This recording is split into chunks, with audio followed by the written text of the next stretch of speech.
First of all, David and I would like to thank all of you for including us in this process and making us finalists. We've had a lot of fun actually working on this together, and it's kind of a function of the way we work. We're very collaborative.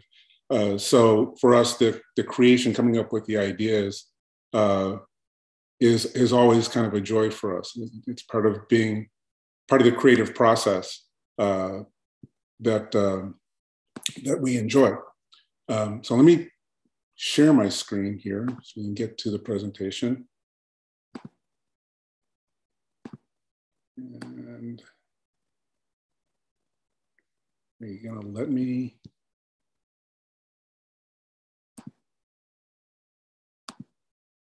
There we go. Can everybody see everything okay? Yes, we can see it. Okay, so you guys have probably taken a look at the presentation, but a brief introduction for the two of us.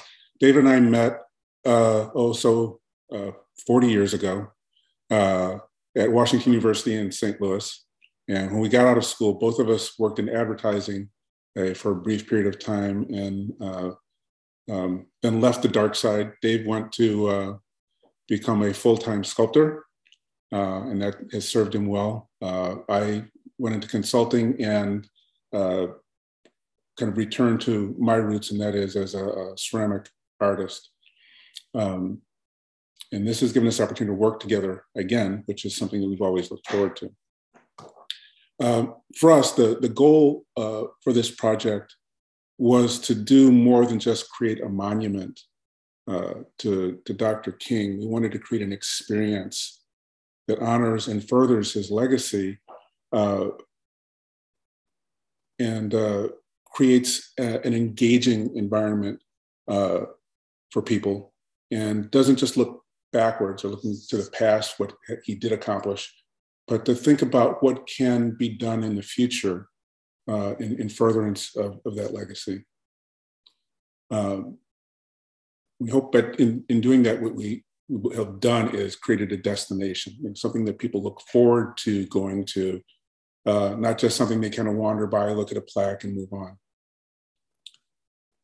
So our approach to do that and our concept, both the ideas we're going to show you, hopefully were intended to create an immersive experience. It isn't just something you look at, it's something that you participate with. It allows you to interact with it, walk through it, touch it, feel it, and not just have something that's up on a pedestal that's to be admired. I think this type of installation is the type of thing that hopefully will spur dialogue and a kind of a greater engagement between your two cities as well.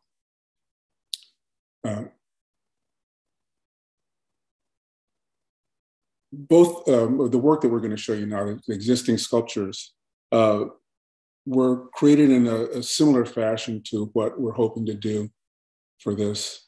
The first is a project that was done in Atlanta that celebrated some of the civil rights heroes that were from Atlanta. And you can see in the photograph that's on the left side of the screen here that there's a whole group of people actually sitting on the bench with Reverend Isaiah Williams.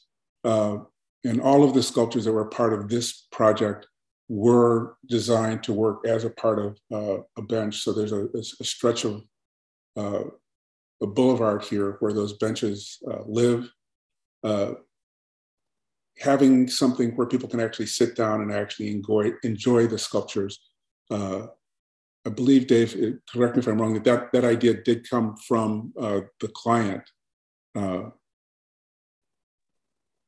Dave, you there? Yeah, that was a redo of Martin Luther King Boulevard in the city, and that was a goal and direction from literally from the mayor's office to proceed in this fashion. But the interpretation of it is ours. So there's another one of the leaders, W.A. Scott. I think it's actually kind of nice that you kind of have something that's literally a part of the everyday experience. It's not back off the road. It's not up on a pedestal. It's literally part of people's everyday experience. In Memphis, the Tom Lee Monument is part of a national park that was actually dedicated to Tom Lee. And he actually didn't know how to swim, but there was a disaster and there were a bunch of people that were out there that needed to be saved. So he went out in a boat and actually pulled these 23 people out of the water at great risk to himself. But the cool thing about this particular sculpture is that you are actually, when you're standing there, you're below waterline. If you were, as though you were in the water with the guy who was drowning that Tom Lee's pulling out. There's also a kind of a nice feature that's in there for lighting. There's 23 lights around the plaza there that represent the people that were saved. So let's move on to the concepts. Both of these concepts do give some consideration to the local figures who are not Martin Luther King that are eventually going to be a part of this project. Not knowing who they are, it was kind of hard to create a concept that actually places them in this right now or interacts with them, but we did create ideas that would allow that to take place. First, we call a seat at the table. And in the spirit of trying to create greater kinship between your two towns and create a greater dialogue around engagement, we thought what better way than to literally create a place for people to have conversations. So this detail here shows what the two figures of Dr. King would look like. So even though he's in front of a table, he's standing, speaking and inviting people to join him. This gives you an overhead and a 3/4 view of what that would look like. We envision that each of the sculptures would represent half of the table, one on each side of the river. And it's sitting in a plaza that is in the shape of a yin and yang. So on the St. Joseph side, you'd see him standing there, inviting people to come and join him. And one of the things about creating dialogue, it's impossible to actually have a dialogue if people don't feel as though they're actually being seen or heard. So we're literally trying to create a space where that can happen. The Brent Harbor side would literally be a mirror of that. So if you were to take the two sides and actually put them together, we'd have a complete table.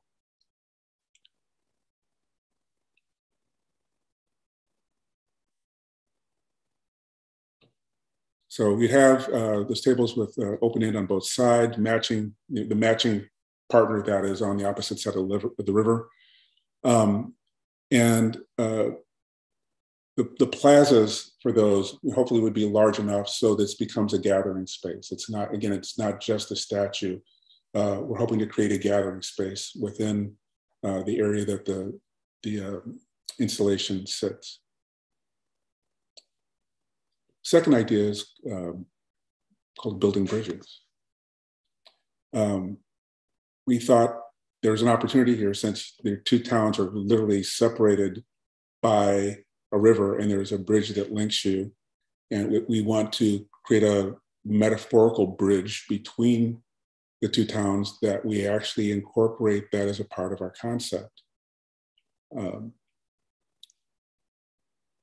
So there's the quote here and that says, "Let's build bridges and not walls."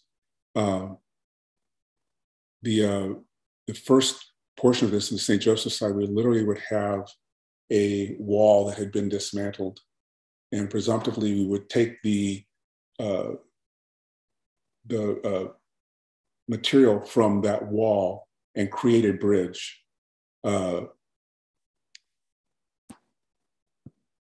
That invites us to literally join each other.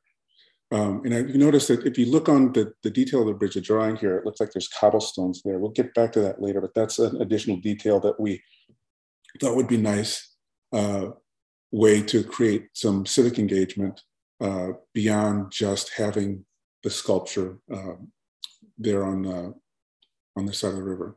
Now, the mirror of this would be another bridge with a different figure of Dr. King. On the St. Joseph side, perhaps he's standing there, he's actually encouraging people to join him in his walk across the bridge. And in some ways, this kind of makes a nod to the walk across the Pettus Bridge during the civil rights movement, but that wasn't where we started with our thinking on this. On the Ben Harbor side, Dr. King would be accompanied by 2 young children. And we kind of think it was important that we can make a nod to the youth here. I mean, again, if this is honoring what he accomplished in his life, the beauty of Dr. King's legacy is that it's enduring and it lives on. And the hope for that legacy to be promoted and continue is that our youth are going to be the people that kind of pick up that banner and continue to carry it. It's a detail of what that sculpture might look like. Okay, so moving on. I don't know if everybody can see what's going on this screen, or if you have, if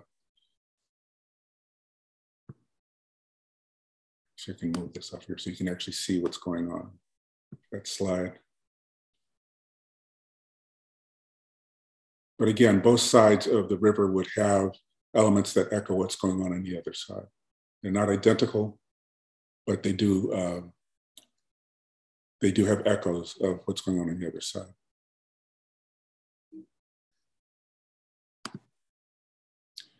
Okay, let's talk about, we talked about community engagement, things that we could do, ideas that live beyond the physical sculptures themselves. Some of these can be mixed and matched. You know, if this sparks ideas amongst your group, you know, happy to listen and incorporate additional thoughts that you have, or make alterations to them as we proceed. One of them is the idea of actually inviting children from both communities to create artwork for tiles. We give them a theme, whether it's brotherhood or, you know, what does the civil rights movement mean to me? What's partnership? It could literally be anything, but if you create a template for them to work, and you tell them they're going to work in a square that's, you know, say 9 by 9, or, you know, 1 foot by 1 foot, we would take that artwork and then turn those into ceramic tiles that then become pavers as a part of that path across the bridge. Now, this is something that could be an ongoing project as well. It doesn't have to be, you know, all done at the time that this gets installed. You know, this could be an ongoing involvement through kids. And the tiles don't necessarily have to be applied on the side of the river where they were created. It might be nice to actually mix and match them to encourage people to go back and forth to different sides to see the artwork that they created, or bring their families along as well. The photograph that's in the lower portion of the screen right here, these pavers are actually designed to be solar powered. So if it, you know, on days when it's sunny and it's not covered with snow, they'd absorb the sunlight and create light for the installation in the evening. Another idea that's particularly nice for something like the seat at the table, when people are having conversations, they're having dialogues, they may have stories to tell. NPR has a tool called StoryCorps, where people are actually invited to tell their stories. they're recorded, and I think they're actually saved as part of the National Registry now. Now, we don't have to have StoryCorps come out to do this, but we can invite people to tell stories about things that have gone on in Benton Harbor that are related to this or about the civil rights movement. And then we can incorporate those on your website. And how do people get to those? Well, QR codes are a lovely way to create greater connections between the two sculptures. If you have a QR code embedded on one side, you could click on that code and it might take you to see the sculpture on the other side of the river. Or if we have those stories that are being told, maybe you could access those stories to the QR codes as well. And then it'd be nice if we could create events that actually encourage people to go from one side of the river to the other. You've seen one sculpture, maybe get students, kids to do field trips. Maybe they're during the Martin Luther King birthday celebration, something like that. That would be a time when you could actually go from one side to the other and spend some time, getting to know a little bit more about what's going on the other side of the river. With that, we're done. We would like to thank you again for inviting us to make the presentation. And we wanted to stress also that these are ideas. With what we know, we wanted to present something to you that we thought would be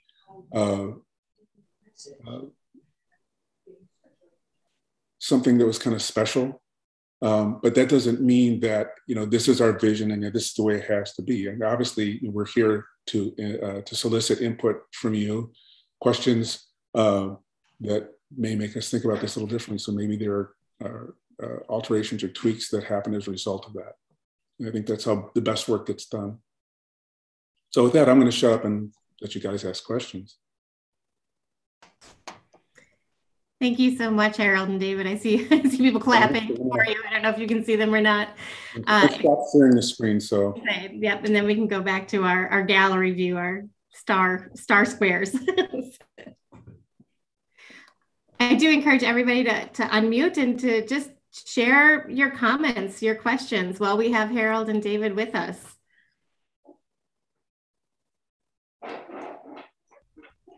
Good night, everybody at once, obviously. Go ahead. Go ahead.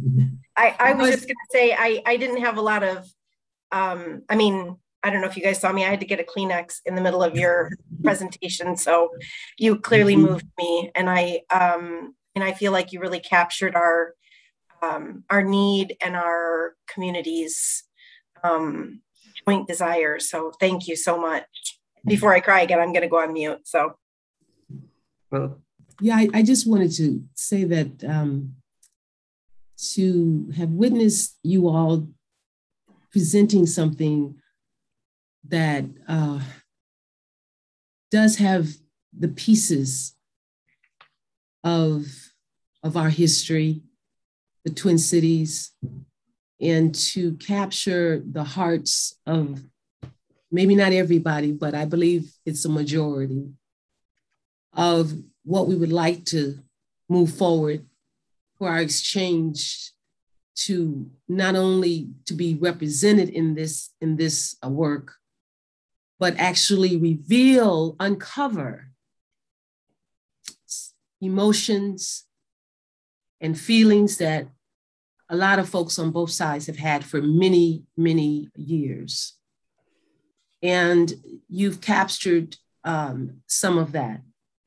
The only comment that I would make outside of it being outstanding is when the exchange of walking across the bridge, I couldn't really figure out whether that he should be coming toward Benton Harbor or Benton Harbor coming toward St. Joe. I didn't know where that emotion of that particular idea would actually be a winner for both sides.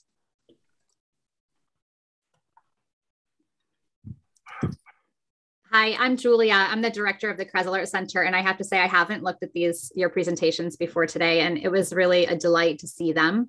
I think I echo the comments about how well you captured the idea of reflecting the needs of both communities and the experiences that we're having and the desire we have to come together through this project.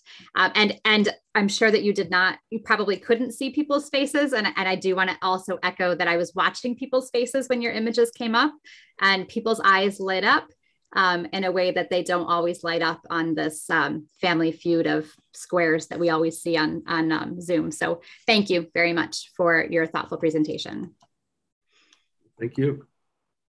Well, I want to address your question about the placement of the figures on the bridge. We actually had quite a bit of conversation amongst ourselves about that.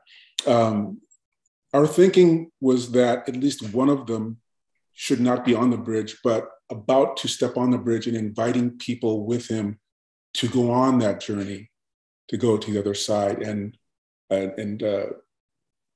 participate.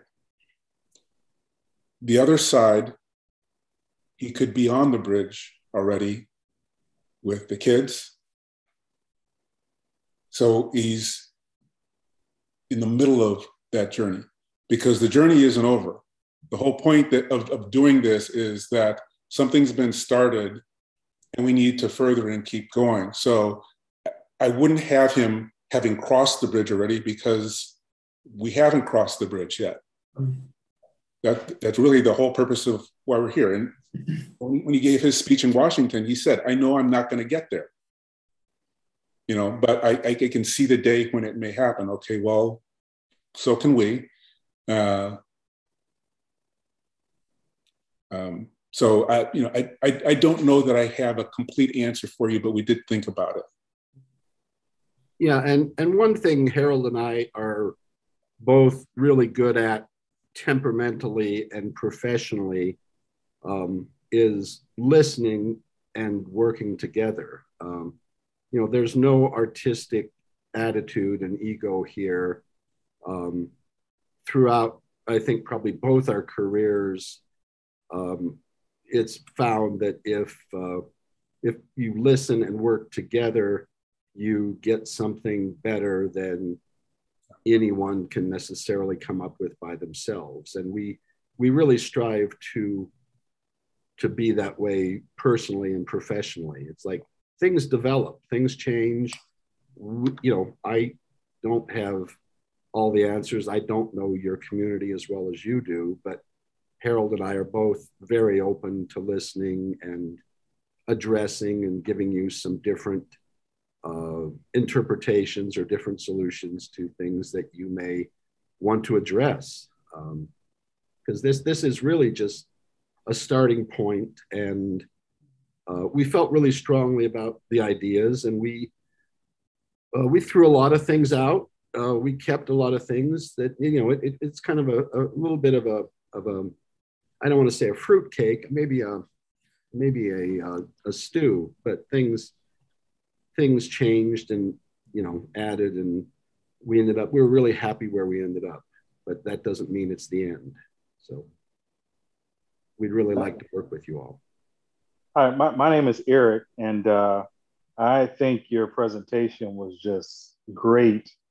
And looking at the two of you, you are the face of what we're looking for. So it was within your presentation to have an African-American man and a Caucasian man be able to team up and work together and bring to life vision.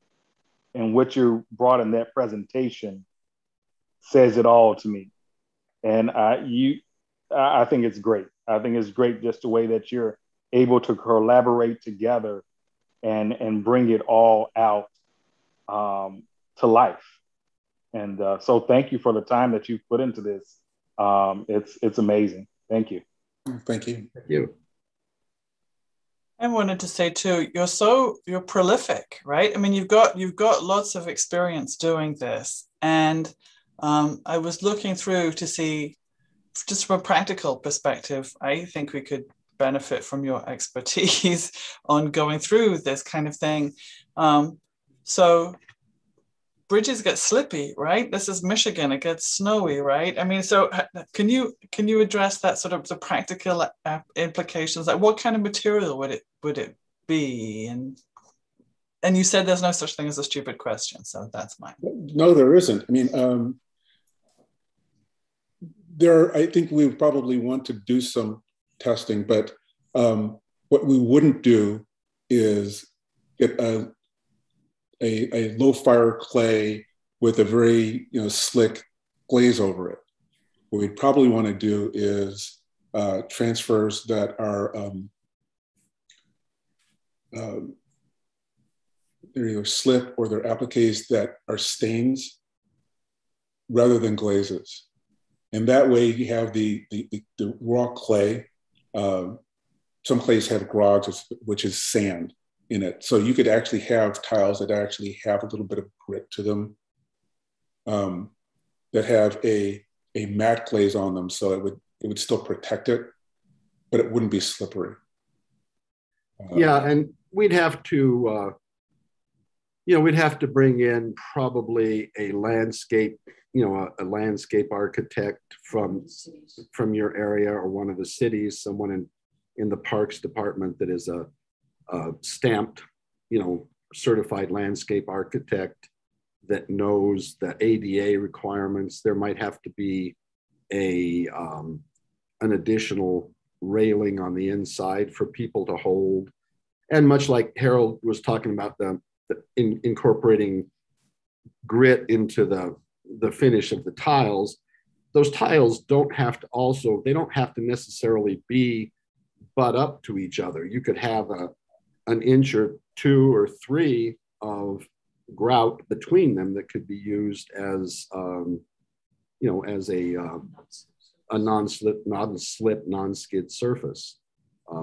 There's a lot of engineering that needs to be thought about, and that gets into the value engineering. What's the best way to do this? What's the best use of your money?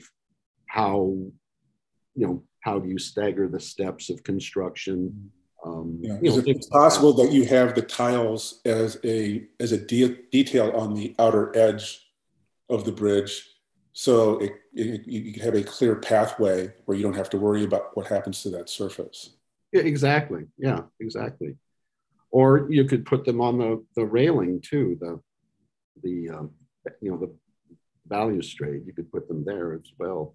But those are totally achievable types of things. I think we were most excited about trying to lay that path and have it be, because that's why the Benton Harbor, you have Dr. King with the youth, is that's the future of all of us. It's too late for me. I look, this is a legacy project. I look at it. Right. But the youth, it's, as Harold mentioned, it's going forward, getting better, trying to solve some problems, making, education and things better and more equal for people. That hopefully by engaging the youth, you can do that. And you could do new tiles every year. You could have second graders, third graders every year do it, and you just add to the path toward both cities. You just add another 100 tiles every year. It doesn't have to be a one-time thing. Go ahead. I wonder if you had any ideas of that kind of interactive element for the seat at the table proposal. Well, the StoryCorps really kind of came out of that, because that's about conversation. Sure. And I don't know if you're familiar with the StoryCorps project, or you've listened to any of the conversations they have if you're a fan of NPR. A lot of times, like, people would sit down, like somebody would sit down with their grandmother and just ask them questions. So it's literally just conversations captured on tape.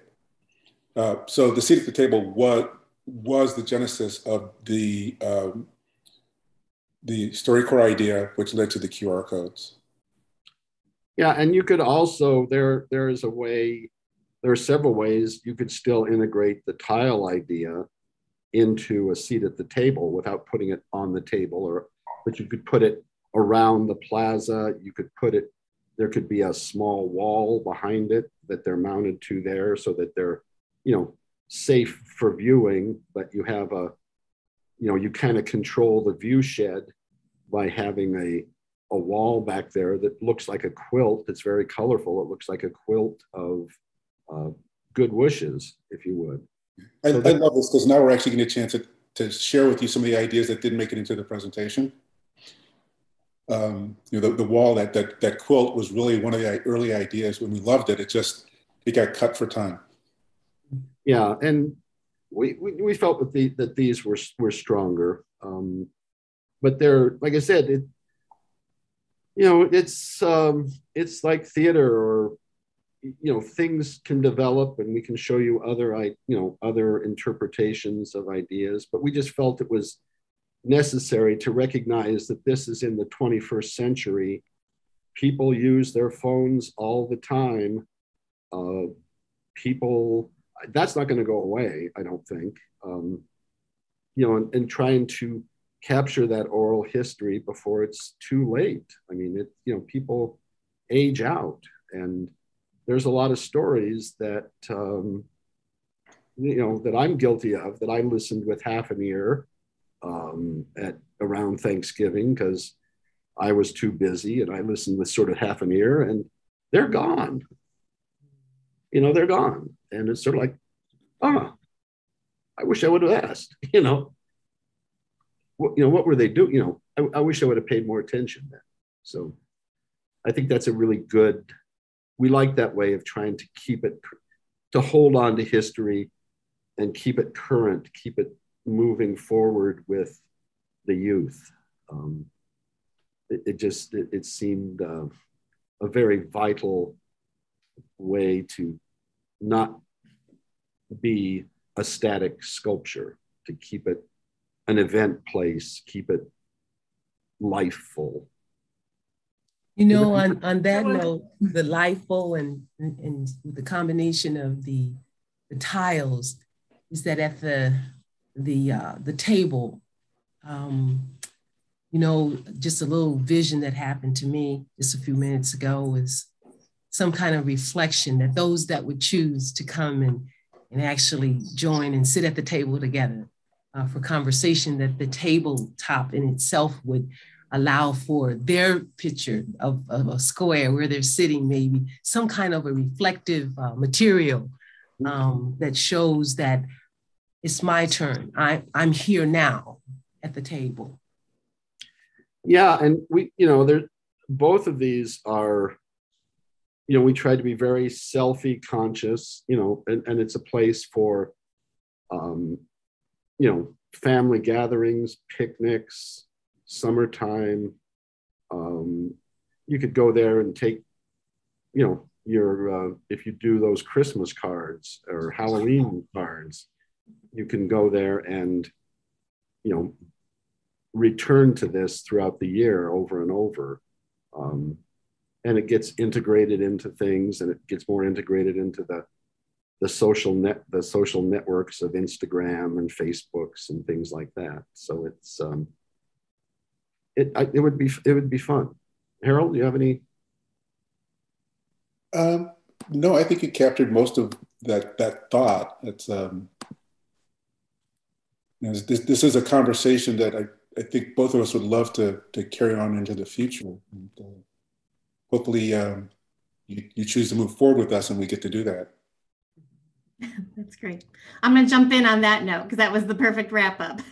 So Harold and David, we just want to thank you so much. I think we'd all love to sit and talk with you all night. It would be super fun, but we do need to move on with our agenda for the evening.